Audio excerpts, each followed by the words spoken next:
जय हिंद फ्रेंड्स, कैसे हैं आप सब लोग।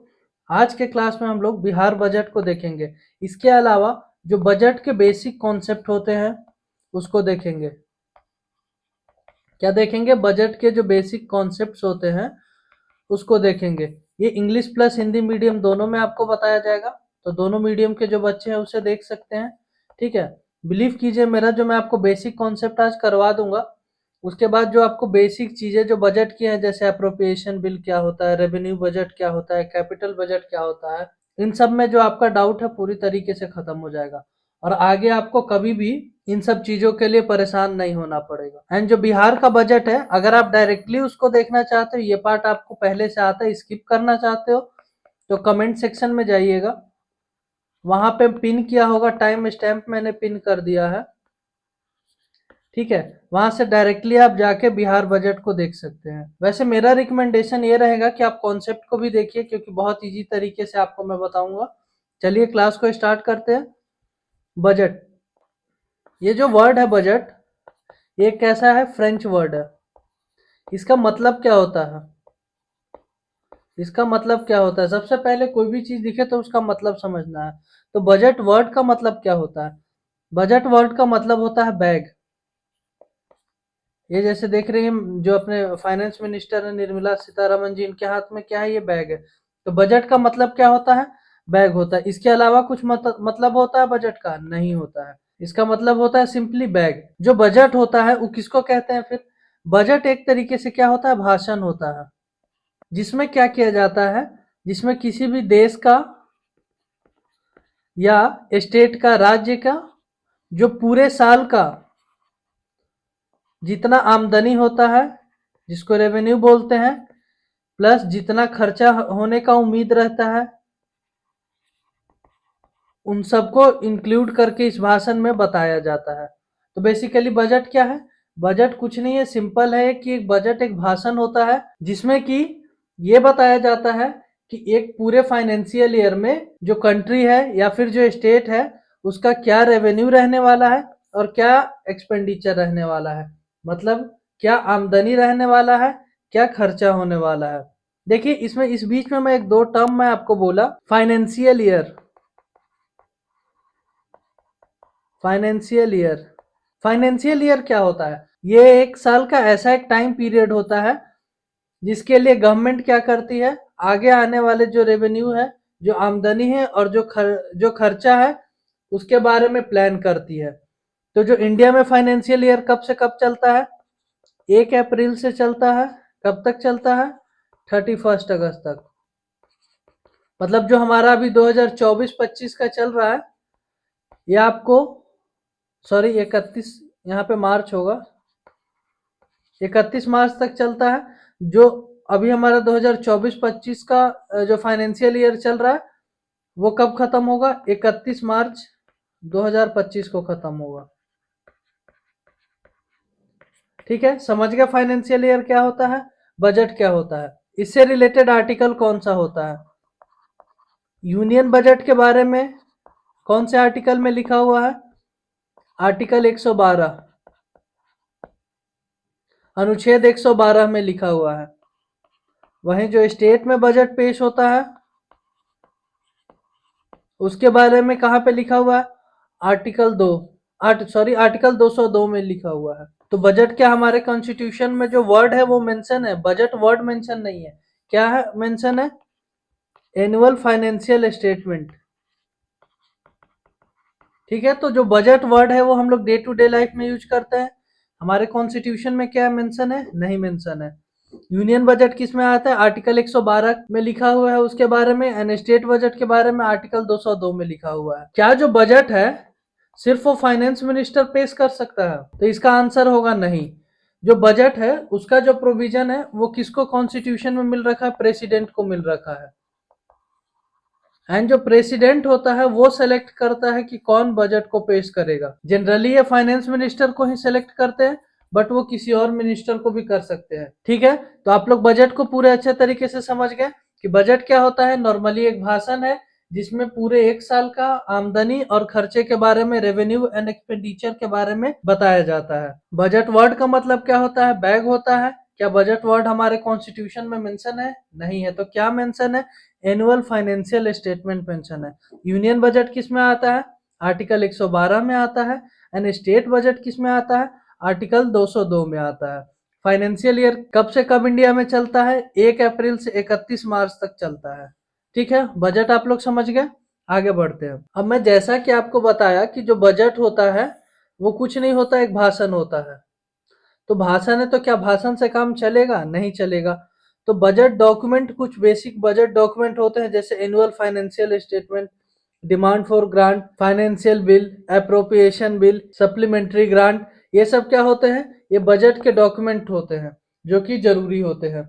आइए इनको एक एक करके समझते हैं। एनुअल फाइनेंशियल स्टेटमेंट, वार्षिक वित्तीय विवरण। इसके नाम से क्या पता चल रहा है? एनुअल मतलब साल भर का, एक साल का। फाइनेंशियल मतलब पैसों से रिलेटेड है। एंड स्टेटमेंट, स्टेटमेंट मतलब विवरण। तो एनुअल फाइनेंशियल स्टेटमेंट मतलब क्या हुआ? इसमें जो रेवेन्यू भी आएगा वो भी इंक्लूडेड है, मतलब जो आमदनी आता है वो भी इंक्लूडेड है।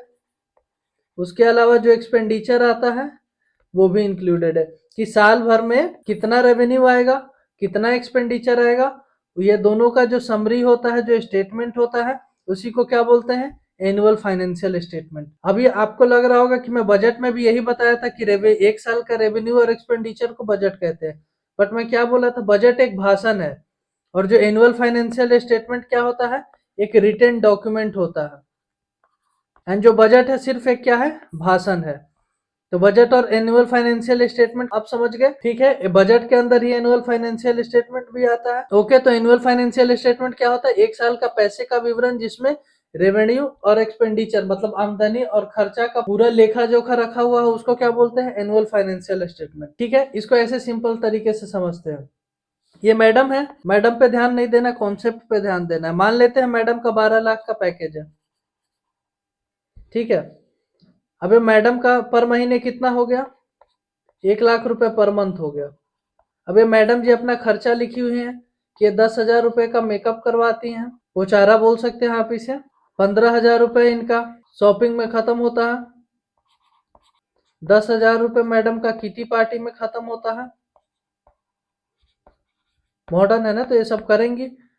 तो मान लेते हैं इनका जो पूरा खर्चा महीने का है 50,000 रुपए इनका एक्सपेंडिचर है। ऐसे करके ये प्लान कर रखी है कि ये 12 महीने का इनका कितना हो जाएगा? 6 लाख का एक्सपेंडिचर है। ठीक है, इनकम कितना हो गया? 12 लाख का। तो ये क्या कर ली है? एक जगह लिख के रख ली है कि ये मेरा 12 लाख का इनकम है और ये हर एक महीने मेरा ये खर्चा है। तो ये इनके लिए क्या हो गया? ये इनके लिए एनुअल फाइनेंशियल स्टेटमेंट हो गया। आप लोग समझ गए कि जो भी आप साल भर में खर्चा करने वाले हो और जो आपका आमदनी आने वाला है उसको अगर आप कहीं लिख के रख लेते हो तो क्या होता है? वो एनुअल फाइनेंशियल स्टेटमेंट हो जाता है। अगले टर्म की तरफ बढ़ते हैं। डिमांड फॉर ग्रांट, अनुदान की मांगे। देखिए, डिमांड फॉर ग्रांट क्या होता है? जैसे मान लेते हैं कि पूरे देश का बजट 100 रुपए का है। ठीक है, एंड पूरे देश में कितने? 3 मिनिस्ट्री है। मान लेते हैं एक होम मिनिस्ट्री है, एक एजुकेशन है, एक फाइनेंस मिनिस्ट्री है। तो अब ये जो 100 रुपए है, होम मिनिस्ट्री बोल रहा है कि मुझे 50 रुपए चाहिए। जो एजुकेशन वाले हैं वो कह रहे हैं मुझे भी 50 चाहिए। जो फाइनेंस है वो बोल रहे हैं मुझे 40 चाहिए। अब एक बात बताइए, पैसा 100 रुपए है और ये लोग डिमांड कितने का कर दिया? 140 रुपए का डिमांड कर दिया। तो क्या पॉसिबल है ये 100 रुपए इनके बीच में बांटना? नहीं है। तो डिमांड फॉर ग्रांट क्या होता है कि जितने भी मिनिस्ट्री होते हैं वो क्या करते हैं? अपना डिमांड जो है कि मुझे 10 रुपए का जरूरत है, मुझे 50 रुपए का जरूरत है, मुझे 100 रुपए का, जिसका जितना जरूरत है वो किसके सामने रखते हैं? लोकसभा के सामने रखते हैं। एंड लोकसभा इस पे क्या करता है? लोकसभा इस पे वोटिंग करता है। इससे क्या होता है कि जो जिसको रीजनेबल अमाउंट चाहिए होता है, जैसे इसको चाहिए 30 रुपए, इसको चाहिए 60 रुपए, इसको चाहिए 10 रुपए, तो उसको उस हिसाब से एलोकेट हो जाता है। तो डिमांड फॉर ग्रांट क्या है?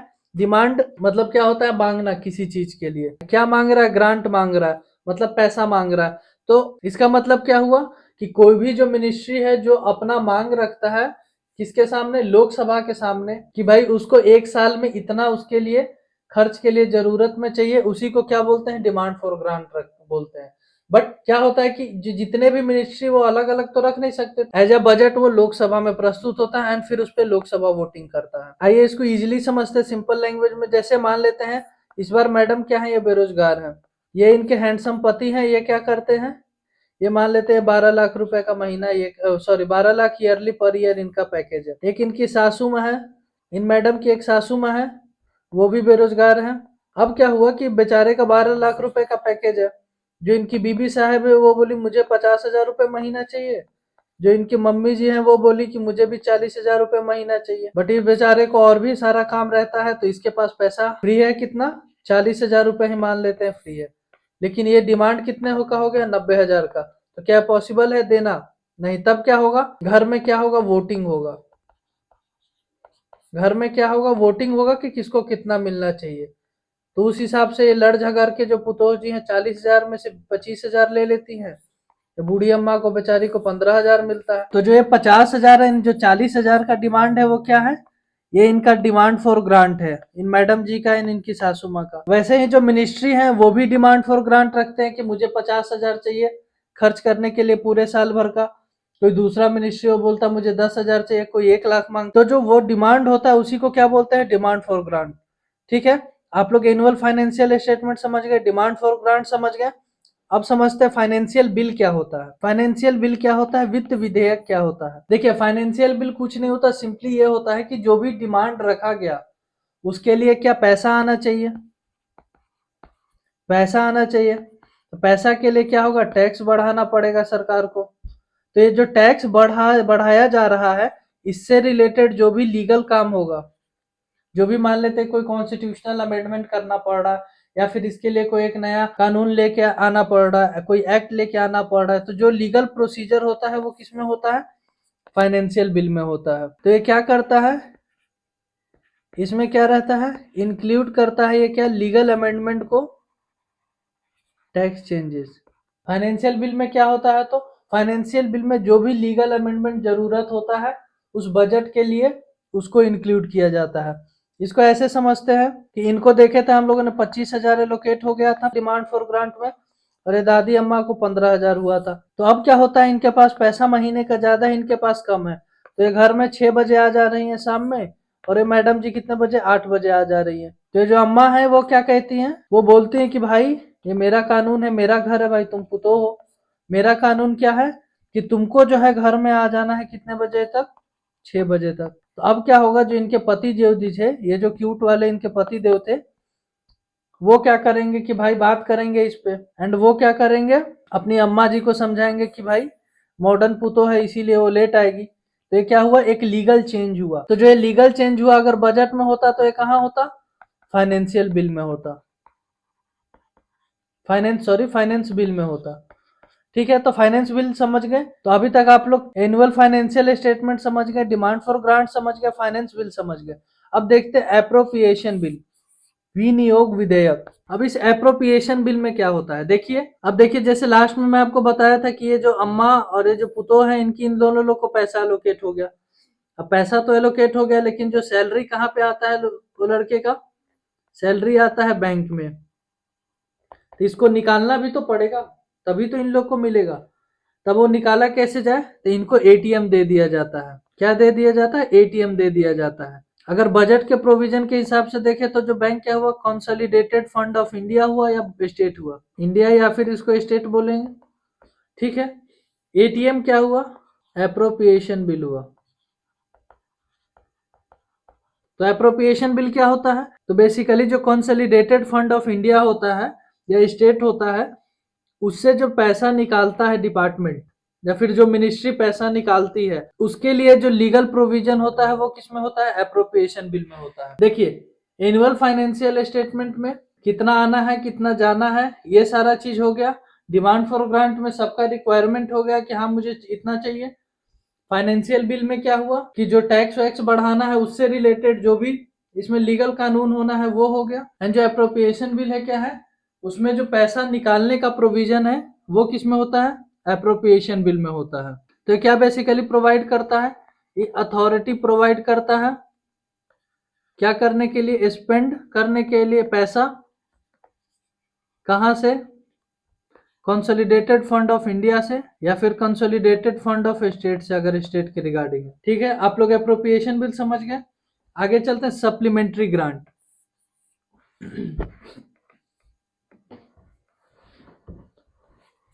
अब सप्लीमेंट्री ग्रांट क्या होता है? आपने जो डिमांड फॉर ग्रांट देखा था उसमें क्या था कि उनका रिक्वायरमेंट था कि ये भाई मुझे अगले 1 साल में इतना खर्चा है तो मुझे इतना चाहिए।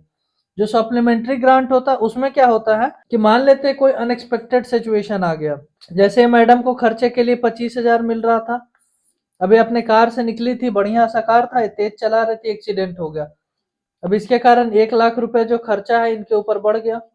तब ये कहाँ से आएगा? क्योंकि पहले से ये लोग का डिसाइड हो रहा है कि 25,000 मिलेगा। तब जो इनके हस्बैंड है वो कहाँ से निकालेंगे पैसा? एफडी से निकालेंगे, इमरजेंसी फंड से निकालेंगे। तो ये जो पैसा हुआ ये कैसा हो गया? ये सप्लीमेंट्री ग्रांट हो गया। ये कैसा हो गया? सप्लीमेंट्री ग्रांट हो गया। तो वैसे ही जो मिनिस्ट्री होता है, अब वो मान लेते हैं कि कोई मिनिस्ट्री है, उसको 10 रुपए एलोकेट हुआ है, लेकिन साल खत्म होने में 2 महीने बाकी हैं और कोई प्रोजेक्ट के लिए उसे 4 रुपए और चाहिए, तब वो क्या करेगा? 2 महीने बर्बाद करेगा, तो इससे तो डेवलपमेंट रुक जाएगा। तो मिनिस्ट्री क्या करता है? सप्लीमेंट्री ग्रांट के लिए बोलता है। तो सप्लीमेंट्री ग्रांट क्या होता है? बेसिकली जो अनएक्सपेक्टेड या फिर फ्यूचर डिमांड को मीट करने के लिए जो पैसा मांगा जाता है उसको क्या बोलते हैं? सप्लीमेंट्री ग्रांट बोलते हैं। तो चलिए फिर अब आगे बढ़ते हैं। देखिए, अगर आपको हमारे क्लासेज अच्छे लग रहे हो या फिर और आपको क्लासेज चाहिए जैसे बीपीएससी से रिलेटेड, अभी हमारा एनसीईआरटी का बाइलिंगुअल बैच चल रहा है फ्री ऑफ कॉस्ट यूट्यूब पे। उसके अलावा साइंस एंड टेक की जो क्लासेज है वो आने वाली हैं। उसके अलावा जो साइंस एंड टेक की बुक है वो हमारी वो भी आ चुकी है, आप उसको हमारे टेलीग्राम चैनल से डाउनलोड कर सकते हैं। ठीक है, तो टेलीग्राम चैनल का हमारा लिंक जो है नीचे डिस्क्रिप्शन में भी दिया हुआ है, ये चैनल है हमारा। उसके अलावा जो है आप हमारे यूट्यूब को भी सब्सक्राइब कीजिए, जिससे मोटिवेशन मिलेगा और अच्छे अच्छे क्लासेस मैं आपके लिए लेके आऊंगा। जैसे अभी इकोनॉमिक सर्वे का भी लेके आने वाला हूँ आपके लिए क्लास। उसके अलावा अगर आप बोलेंगे तो बिहार सेंसस जो है वो लेके आ जाऊंगा मैं। तो आप अगर आपको जरूरत होगा बिहार सेंसस के क्लास का, ये भी अच्छे से मैं आपको समझा दूंगा। अगर ये इसका भी क्लास चाहिए होगा तो आप कमेंट कीजिएगा। ठीक है, फिर आगे बढ़ते हैं हम लोग।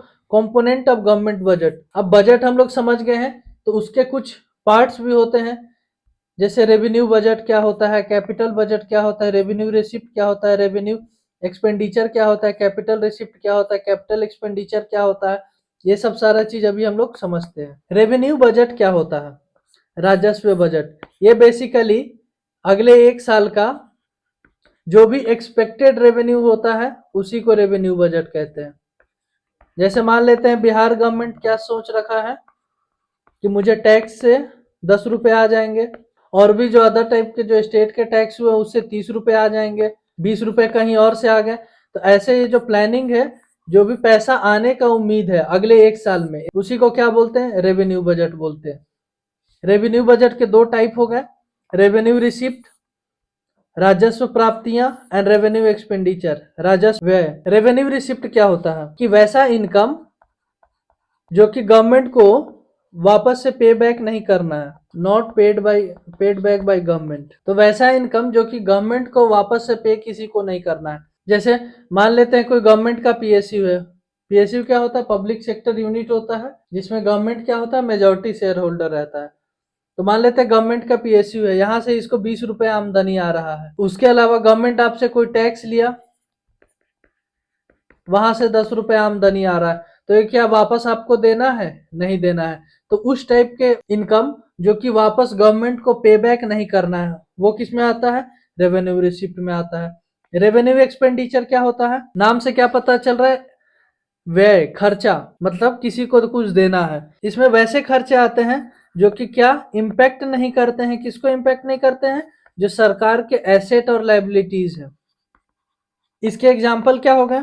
जैसे salary, day to day functioning में जो पैसा लग रहा है, जैसे मान लेते हैं आप सरकारी कर्मचारी हो गए, आप लिट्टी चोखा खा रहे हैं सरकार के पैसे से, वो किस में आएगा? चाय पी रहे हैं तो वो किस में आएगा? डे टू डे फंक्शनिंग में आएगा। सैलरी क्या जो आपको मिल रहा है, जो गवर्नमेंट ऑफिसर हो गए या जो गवर्नमेंट एम्प्लॉय हो गए, उनको जो सैलरी मिल रहा है वो भी रेवेन्यू एक्सपेंडिचर में आएगा। मतलब उस टाइप का एक्सपेंडिचर जिससे जो गवर्नमेंट का जो है ना तो कोई एसेट क्रिएट हो रहा है और ना ही कोई लाइबिलिटी क्रिएट हो रहा है। ठीक है, रेवेन्यू रिसिप्ट समझ गए आप लोग, रेवेन्यू एक्सपेंडिचर समझ गए। अब देखते हैं कैपिटल बजट क्या होता है। पूंजीगत बजट, इसमें क्या होता है, ये एक लॉन्ग टर्म होता है। कैसा होता है ये? लॉन्ग टर्म होता है। इसमें क्या इंक्लूड होता है? एसेट भी इंक्लूड किया जाता है, इसके अलावा लाइबिलिटी भी इंक्लूड होता है। ठीक है। कैपिटल बजट क्या होता है कि उस टाइप का ये बजट होता है जो कि क्या होता है, लॉन्ग टर्म के लिए प्लान रहता है। तो क्या इसमें सिर्फ और सिर्फ एसेट आएगा? नहीं, इसमें एसेट भी आता है, साथ ही साथ लाइबिलिटीज भी आता है। आप लोग को एसेट एंड लाइबिलिटी के बारे में तो पता होगा, नहीं जिनको नहीं पता उनके लिए बता देता हूँ। एसेट बेसिकली कोई वैसा चीज होता है जो जिसका कोई मॉनेटरी वैल्यू हो, मतलब जिसका कुछ वैल्यू हो। जैसे मान लेते हैं आपके पास कोई जमीन है, आपके पेरेंट के पास कोई जमीन है, वो क्या हो गया, एसेट हो गया, उसका कुछ वैल्यू है। एंड लाइबिलिटी क्या हो गया, जैसे आपको मान लेते हैं कोई क्रेडिट कार्ड का बिल हो गया आपका, या बैंक का लोन हो गया, वो क्या हो गया, लाइबिलिटी हो गया आपके ऊपर। ठीक है। तो कैपिटल बजट क्या होता है, ये लॉन्ग टर्म का होता है, इसमें एसेट भी इंक्लूड किया जाता है एज वेल एज इसमें लाइबिलिटीज भी इंक्लूड किया जाता है। इसका एग्जांपल क्या आप कह सकते हैं, जैसे गवर्नमेंट बॉन्ड हो गया। गवर्नमेंट बॉन्ड एसेट होता है, लाइबिलिटी होता है? क्या होता है, लाइबिलिटी होता है, क्योंकि एक तरीके से गवर्नमेंट पे लोन रहता है ये। उसके अलावा मान लेते हैं कोई सरकार जो है, गवर्नमेंट जो है कहीं पे लैंड खरीदा, वैसे में कोई एक बड़ा सा लैंड खरीदा, वो क्या हो गया, एसेट हो गया सरकार के लिए। वो कैसा है, लॉन्ग टर्म है, उसको तुरंत बेच सकते हैं नहीं। तो कैपिटल बजट आप समझ गए। कैपिटल बजट बेसिकली उन चीजों को इंक्लूड करता है जो कि लॉन्ग टर्म में हो, एंड जो स्टेट हो या फिर जो गवर्नमेंट हो उसके लिए वो एसेट या फिर लाइबिलिटी क्रिएट करे। ठीक है। इसके भी दो टाइप होते हैं, कैपिटल रिसीप्ट पूंजीगत प्राप्तियां, एंड कैपिटल एक्सपेंडिचर पूंजीगत व्यय। कैपिटल रिसीप्ट कैसे हो गए, ऐसे लॉन्ग टर्म एसेट और लाइबिलिटी हो गए जो कि पार्ट नहीं है रेगुलर इनकम के। मतलब क्या हुआ, जैसे मान लेते हैं सरकार ने लोन उठा लिया वर्ल्ड बैंक से, वर्ल्ड बैंक से मान लेते हैं, आईएमएफ से, कहीं से भी उठा लिया लोन, या फिर कोई बॉन्ड से उठा लिया लोन, तो ये कैसे हो गए, ये कैपिटल रिसिप्ट में आ गया। क्यों? क्योंकि जो है सरकार ये एकदम से उठाई है लोन, ऐसा तो नहीं है कि हर एक महीने आ रहा था इससे, ये हर एक महीने लोन 1-1 लाख रुपए आ रहा था, 1-1 लाख रुपए आ रहा था, ऐसा नहीं है। ये क्या हुआ, वन टाइम इन्होंने उठाया है। तो क्या है, कैपिटल रिसीट के अंदर आएगा? बिल्कुल आएगा, क्योंकि ये लॉन्ग टर्म लाइबिलिटी एक है जो कि रेगुलर इनकम का पार्ट नहीं है। ठीक है। मान लेते हैं कोई पीएसयू है, जैसे आपने कुछ साल पहले सुना होगा, 1-2 साल पहले, कि एलआईसी का डिसइन्वेस्टमेंट चल रहा है। अब क्या हुआ कि जो सरकार है वो एलआईसी का डिसइन्वेस्टमेंट कर रहा है, वो रेगुलर तो नहीं करता है कि आज 1% किया, कल फिर 1% करेगा, परसों 1%, ऐसा लगातार पिछले 10 साल से आ रहा है, ऐसा तो हो नहीं रहा है। वो एक पर एक डिसइन्वेस्टमेंट कर रहा है। तो ये क्या है, रेगुलर पेमेंट का पार्ट है, रेगुलर इनकम का पार्ट है? नहीं है। तो ये भी किस में आएगा, कैपिटल रिसीप्ट में आएगा। जो पीएसयूज का डिसइन्वेस्टमेंट है वो किस में आएगा, वो भी कैपिटल रिसीप्ट का पार्ट होगा। कैपिटल एक्सपेंडिचर अब क्या होता है, इसको देखते हैं। कैपिटल एक्सपेंडिचर बेसिकली क्या होता है कि लॉन्ग टर्म कोई एसेट क्रिएट करता है गवर्नमेंट। जैसे मान लेते हैं कहीं पे लैंड ले लिया गवर्नमेंट ने, कोई कंपनी को, कोई कंपनी ओपन कर दिया, तो ये क्या कर रही है गवर्नमेंट, या फिर कोई रोड बना दिया, वहां से क्या लेगा, टोल लेगा सरकार। तो ये क्या हुआ, कैपिटल एक्सपेंडिचर में आ गया, क्योंकि यहाँ से जो है सरकार अपने लिए क्या बना रहा है, लॉन्ग टर्म एसेट बना रहा है, एक लंबे समय के लिए उसके लिए इनकम का सोर्स रहेगा। ठीक है। तो आप लोग कैपिटल एक्सपेंडिचर समझ गए, कैपिटल रिसीट समझ गए, कैपिटल बजट समझ गए, revenue receipt and revenue expenditure समझ गए, रेवेन्यू बजट समझ गए। ठीक है। तो ये बेसिक जो कॉन्सेप्ट थे बजट से रिलेटेड वो मैं आपको बता दिया। अब चलते हैं बिहार बजट के ऊपर, और उसके पहले एक छोटा सा और कंसेप्ट समझ लेते हैं कि जो सरकार जो होता है, जो स्टेट गवर्नमेंट होता है, उसको पैसा कहाँ से आता है। कोई भी गवर्नमेंट है अगर वो खर्चा कर रही है तो उसका कहीं ना कहीं से आमदनी होगा। तो जो कोई भी स्टेट गवर्नमेंट होता है उसका आमदनी कहाँ से होता है, उसका जो खर्च होता है कहाँ से आता है, टैक्स रेवेन्यू से आता है। जैसे जो सेंट्रल गवर्नमेंट जीएसटी लेता है उसमें स्टेट का शेयर होता है, तो वहां से आता है। उसके अलावा आपने देखा होगा, क्योंकि गाड़ी खरीदा होगा, तो हर एक जो राज्य होता है उसमें अलग अलग टैक्स होता है। जैसे बिहार में हो सकता है कोई गाड़ी महंगा पड़ रहा आपको, वही किसी और स्टेट में वो सस्ता पड़ रहा होगा। क्यों होता है ऐसा, क्योंकि जो स्टेट गवर्नमेंट होता है वो व्हीकल रजिस्ट्रेशन टैक्स लेता है, जिसको वीआरटी बोलते हैं। उसके अलावा अगर आपने खुद जमीन खरीदा होगा, या आपके घर वालों ने खरीदा होगा, उनसे पूछिएगा, स्टाम्प ड्यूटी लगता है। क्या लगता है, स्टाम्प ड्यूटी लगता है। तो ये कौन लेता है, ये राज्य सरकार लेता है। तो इस टाइप का जो टैक्स रेवेन्यू है वहां से सरकार को पैसा आता है। उसके अलावा जैसे मान लेते बिहार के जमुई में आपने सुना होगा कि सोना मिला था, वो जो सोना है उसको निकालने के लिए बिहार सरकार किसी को लीज पे दे दे या फिर ये सेल कर दे, किसको, नेचुरल रिसोर्स को, वहां से पैसा आता है सरकार को। उसके अलावा लॉटरीज वगैरह जो सेल होती हैं वहां से पैसा आता है सरकार को। उसके अलावा इंटरेस्ट आता है, मान लेते हैं किसी सरकार ने कहीं पे इन्वेस्टमेंट कर रखा हो या किसी को लोन दे रखा हो, तो वहां से क्या आएगा, इंटरेस्ट आएगा। तो ये सब सोर्स है जहां से एक स्टेट गवर्नमेंट को पैसा आता है। ये कॉन्सेप्ट के लिए मैं आपको बता दिया हूँ। अब चलिए हम लोग बिहार बजट को स्टार्ट करते हैं। बेसिकली जो इस बार का बिहार का बजट है 2024-25 का, वो ऐतिहासिक बजट है। क्यों ऐतिहासिक बजट है? क्योंकि ये बिहार का अब तक का सबसे बड़ा बजट है, बिगेस्ट बजट है बिहार का ये। आज तक बिहार के इतिहास में इतना बड़ा बजट जो है पेश नहीं हुआ था। ठीक है, तो आइए इसको स्टार्ट करते हैं, इसको देखते हैं किसके द्वारा पेश किया गया था। फाइनेंस मिनिस्टर जो हमारे हैं सम्राट चौधरी जी, इनके द्वारा पेश किया गया था। इसके अलावा ये बिहार के क्या है, डेप्यूटी सीएम भी हैं, उप मुख्यमंत्री भी हैं। किस पार्टी को बिलोंग करते हैं ये? बीजेपी को बिलोंग करते हैं। तो ये बीजेपी पार्टी के हैं, डिप्टी सीएम भी हैं एंड जो है फाइनेंस मिनिस्टर भी हैं। यही है वो सम्राट चौधरी जी। ठीक है, टोटल बजट इस बार का बिहार का कितना था? 2,78,726 करोड़ रुपए का टोटल बजट था। कितने का था? 2,78,726 करोड़ रुपए का बजट का था। अब तक के बिहार का ये सबसे बड़ा बजट है। जो पिछली बार का बजट था उससे कितना ज्यादा था? 16,840 करोड़ रुपए इस बार का बजट ज्यादा था। ये इंपॉर्टेंट है, इसके साथ ये डेटा इंपॉर्टेंट है। एक समरी देख लेते हैं बिहार के बजट का, इसको आप लोग याद कर जाइएगा। इसमें से कुछ जो इंपॉर्टेंट है मैं बता देता हूँ। GSDP of Bihar. जीएसडीपी क्या होता है? Gross state domestic product. जो सेंटर का होता है वो क्या होता है? GDP, gross domestic product. जब वही स्टेट का होता है तो उसको ग्रॉस स्टेट डोमेस्टिक प्रोडक्ट बोलते हैं। ठीक है, जीडीपी जीएसडीपी आप लोग समझ गए। तो बिहार का टोटल जीएसडीपी कितना है? 9,76,514 करोड़ रुपए। कितने का है? 9,76,514 करोड़ रुपए। टोटल इस बार का बजट कितने का था? मैं अभी बताया था 2,78,726 करोड़ रुपए, 725.72 करोड़, अप्रोक्स 726 करोड़ ही आप इसको बोल सकते हैं। तो इतने का इस बार का बजट था। ठीक है, बाकी ये सब आप लोग देख लीजिएगा। इस बार का रेवेन्यू सरप्लस कितना था, ये डेटा इंपॉर्टेंट है।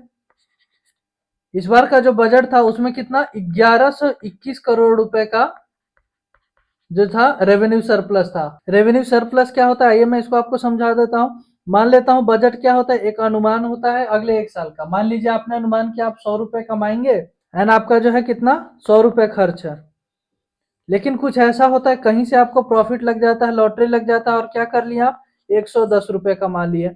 अब आपका अनुमान था 100 रुपए कमाने का, आपने 110 रुपए कमा लिया, तो कितने का आपको प्लस हो गया, आपके पास 10 रुपए ज्यादा हो गए।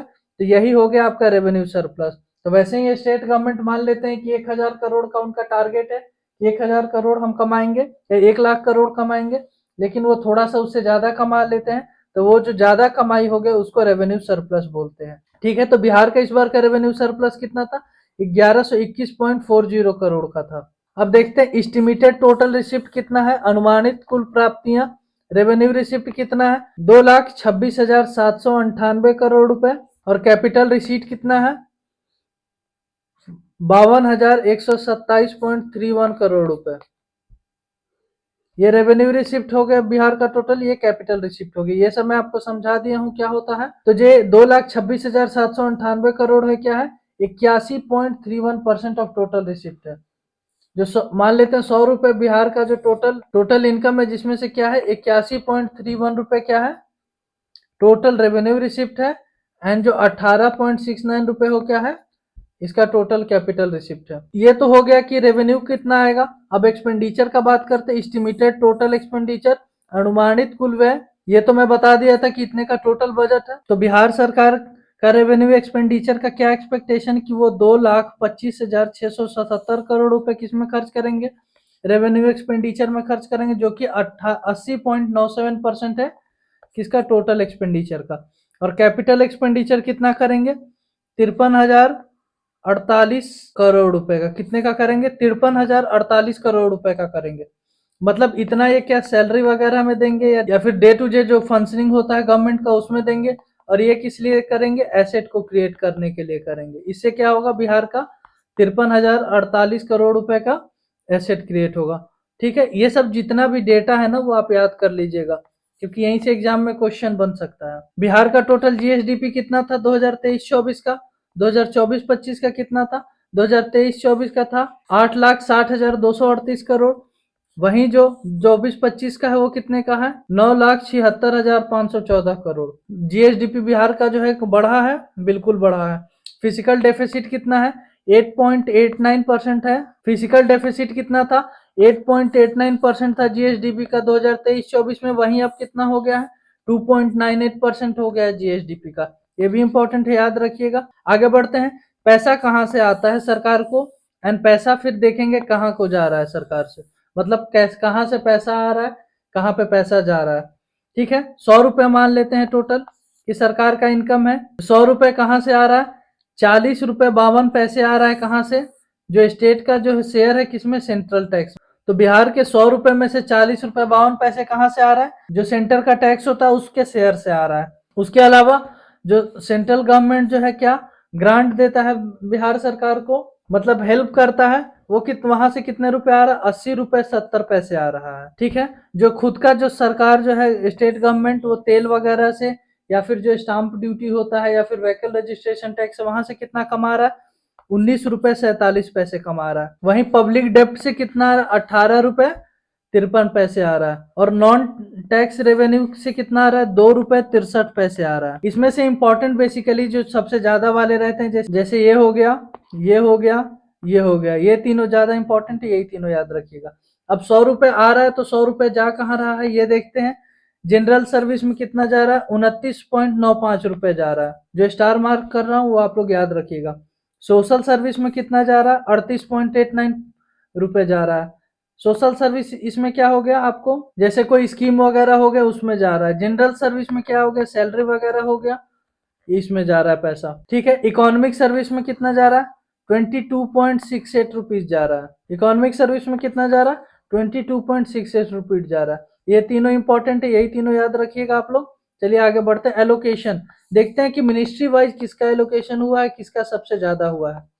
ठीक है, जो टॉप के 3 मिनिस्ट्री है उनका डेटा परसेंटेज देखेंगे। सबसे ज्यादा बिहार में किसको एलोकेशन हुआ, एजुकेशन मिनिस्ट्री को हुआ। कितना परसेंट हुआ, 22.20% हुआ है। 100 रुपए में से 22.5 रुपए के आसपास आप समझो सिर्फ और सिर्फ एजुकेशन के लिए मिला है बिहार को। उसके बावजूद बिहार का खस्ता हाल है एजुकेशन में। बिहार जो है वो बेसिकली इंडिया में वन ऑफ द ऐसा स्टेट है जो कि सबसे ज्यादा एजुकेशन पे पैसा खर्च कर रहा है। बाकी आप लोग ग्राउंड रिपोर्ट तो जानते ही हो क्या हालत है। रूरल डेवलपमेंट को कितना मिला है, 13.84% मिला है। ठीक है, सोशल वेलफेयर को लिए कितना मिला है, 18.19% मिला है। उसके अलावा अदर्स को मिला है, ये आप देख सकते हैं, ये ज्यादा इंपॉर्टेंट नहीं है, यही तीनों इंपॉर्टेंट है। चलिए आगे देखते हैं, priorities of Bihar government. Bihar सरकार की प्राथमिकताएं क्या है। बिहार सरकार जो इस बार के बजट में है उसका 8 फोकस एरिया है। क्या है, 8 फोकस एरिया है, यहाँ पे बिहार सरकार ध्यान देगा। वो 8 कौन है, ये है। देखिए ये जो 8 फोकस एरिया है ना, ये आपके लिए समझिए पूरे बजट का सबसे इंपॉर्टेंट पोर्शन है। यहाँ से मैक्सिमम चांस है कि आपको बीपीएससी या फिर जो भी आप एग्जाम के लिए प्रिपरेशन कर रहे हो उसमें आपको एक क्वेश्चन यहाँ से मिले। तो ये 8 कौन कौन से देखते हैं, अपॉइंटमेंट एंड एम्प्लॉयमेंट, मतलब नियुक्तियां करेगी सरकार। इसमें क्या है, जो बीपीएससी का जो जो टीचर वाली वैकेंसी चल रही है वो भी इसी के अंदर आती है, या फिर जो भी अलग अलग वैकेंसीज आ रही है बिहार में इतना ज्यादा, वो सब इसी के अंडर आ रही है। वुमेन एम्पावरमेंट, महिला सशक्तिकरण, अभी तक बिहार ने जैसे 35% का उनको आरक्षण दे रखा है, वैसे ही और भी अलग अलग स्कीम बिहार सरकार चलाएगी उनको और मजबूत करने के लिए। वेलफेयर ऑफ डिफरेंट सेक्शन, जो गरीब और पिछड़े हैं उनके लिए क्या करेगी, और गवर्नमेंट स्कीम्स लाएगी। हेल्थ सेक्टर को इंप्रूव करेगी, एजुकेशन सेक्टर को इंप्रूव करेगी। उसके अलावा एग्रीकल्चर एंड रूरल डेवलपमेंट पे ध्यान देगा। 4th एग्रीकल्चर रोड मैप भी आया है बिहार का, ये भी इसी का पार्ट है।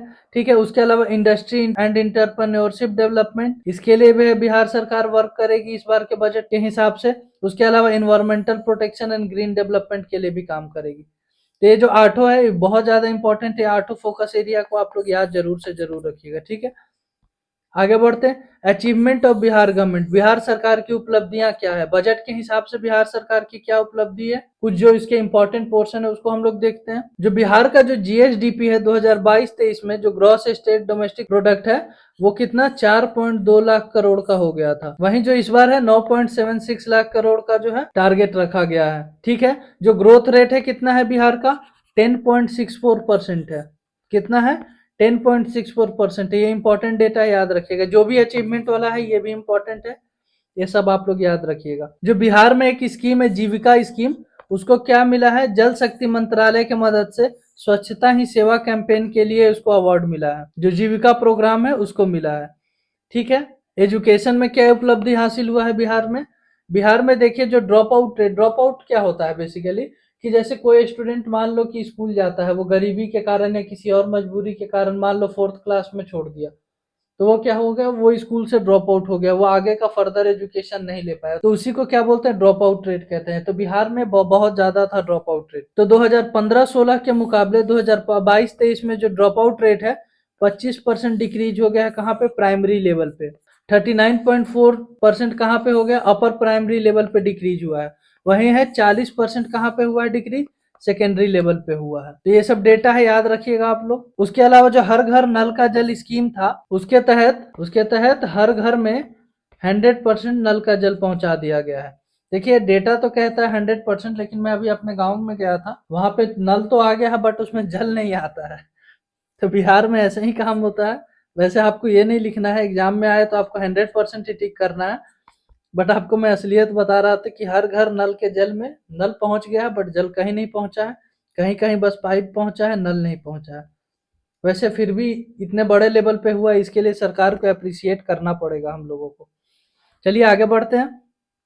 बिहार का 4th एग्रीकल्चर रोड मैप आ गया है, मैं बताया हूँ। इसके तहत क्या टारगेट रखा गया है कि 1.62 लाख करोड़ रुपए इन्वेस्ट किया जाएगा, किसमें, एग्रीकल्चर और उससे जो रिलेटेड सेक्टर है 2028 तक। उसके अलावा नीति आयोग की एक रिपोर्ट आई थी, जिसके तहत क्या है कि बिहार में जो पॉवर्टी है, मल्टी डायमेंशनल पॉवर्टी, उसके तहत जो बिहार में मल्टी डायमेंशनल पॉवर्टी है वो डिक्रीज हुआ है। कितना से, 51.89% था 2015-16 में, जो कि अब 33.79% हो गया है 2019-21 में। ठीक है, तो यहाँ से दो क्वेश्चन बनता है कि जो मल्टी डायमेंशनल पॉवर्टी इंडेक्स है किसके द्वारा लाया जाता है, नीति आयोग के द्वारा। उस रिपोर्ट में क्या हुआ है कि जो बिहार में पॉवर्टी है वो 51.89% से 33.79% 2019-21 में आ गया है।